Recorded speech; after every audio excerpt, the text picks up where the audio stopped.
Senhor Presidente e senhores deputados, a situação a que o nosso país chegou já não é só uma vergonha nacional, porque se transformou também numa vergonha internacional. Anda aí uma troika, instalada no Ministério das Finanças, que, qual homem do fraque, vem cobrar aos trabalhadores e ao povo português uma dívida que resulta da especulação que a própria União Europeia e os chamados mercados financeiros propiciaram, e para isso quer impor o esmagamento de direitos e salários e o agravamento de todos os problemas económicos e sociais do país. 25 anos depois está cá de novo o FMI, chamado por um governo que sempre afirmou a pés juntos que tal não seria necessário, até ao dia em que os banqueiros lhe ditaram as ordens. Chamado pelo PSD, para quem a vinda do FMI só peca por tardia, já que se o PEC 4 era injusto na versão portuguesa, era insuficiente na língua mais entendida pela Troika. Chamado também pelo CDS, que após recolher um retiro espiritual, acabou por dar o seu apoio condicional ao saque a que os portugueses e os recursos nacionais vão ser submetidos.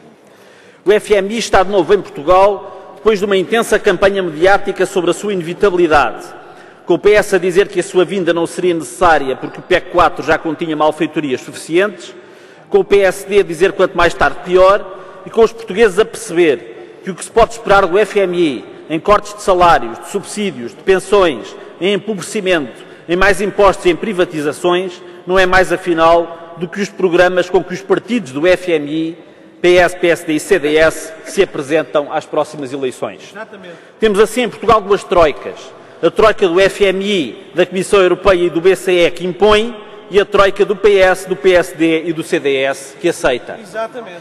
Ninguém tenha ilusões. A troika não está cá para negociar nada com ninguém. Está cá para impor uma ditadura financeira à custa de sacrifícios injustos impostos ao povo português e para consumar uma humilhação nacional maior e com muito mais graves consequências que a do ultimato inglês de 1890. Bem, A situação a que o país chegou tem responsáveis. Não se diga agora que não vale a pena discutir responsabilidades e que a culpa é de todos. Não é verdade.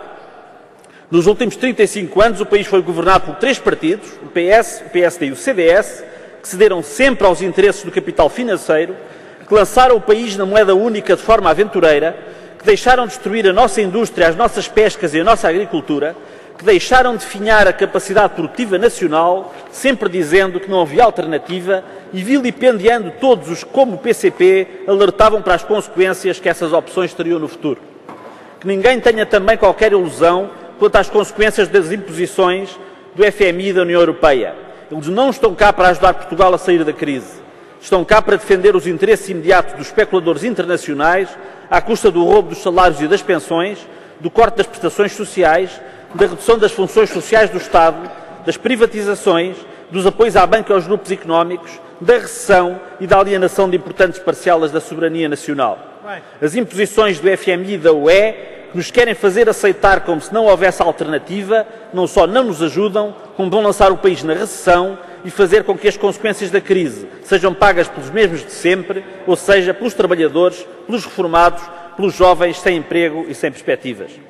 A presença da Troika em Portugal insere-se num processo de ingerência, roubo e desastre dirigido contra o país que o PCP rejeita e combate. Um processo que, não resolvendo nenhum problema do país, constituirá um novo e mais grave fator de agravamento da exploração dos trabalhadores, da ampliação da injustiça e desigualdades sociais, de declínio económico e dependência externa. O PCP rejeita esta ingerência e não tem nada a conversar com essa troika.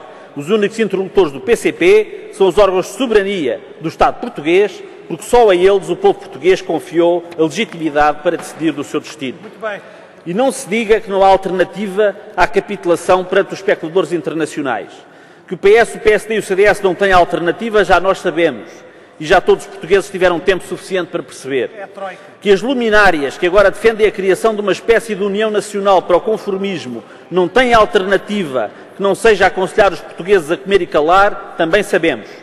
Se é uma evidência que o país nunca conseguirá pagar as suas dívidas se a economia não crescer, não é menos evidente que não é com medidas recessivas que o país sairá da recessão.